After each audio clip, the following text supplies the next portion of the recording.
Agression ultra-violente à Lyon. Un militant identitaire est entre la vie et la mort. L'agression de Quentin, proche du collectif Némésis, a provoqué une vague de réactions politiques. Aurore Berger pointant la responsabilité de LFI, tandis que des locaux LFI ont été vandalisés en représailles. Une enquête est en cours pour violences aggravées, alors que les circonstances exactes restent à éclaircir.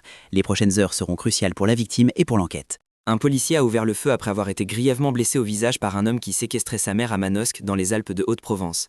L'agent a reçu 24 points de suture après avoir été touché par un coup de cutter. On attend maintenant les résultats de l'enquête pour comprendre les motivations de l'agresseur et les circonstances exactes de l'intervention. Zelensky regrette la lenteur des décisions politiques face à l'évolution rapide des armements en Ukraine. Cette déclaration choc intervient lors de la conférence de Munich, où le président ukrainien a également dénoncé les dégâts massifs sur les infrastructures énergétiques et plaidé pour une aide accélérée de ses alliés. Pendant ce temps, Trump appelle Zelensky à se bouger pour un accord avec la Russie, alors que des négociations secrètes américano-russo-ukrainiennes seraient en cours. La France est en crue généralisée, du jamais vu selon Vigicru. La tempête Nils a gorgé les sols d'eau, faisant déborder la Garonne et la Dordogne, particulièrement en Gironde et Lot-et-Garonne où la vigilance rouge est maintenue.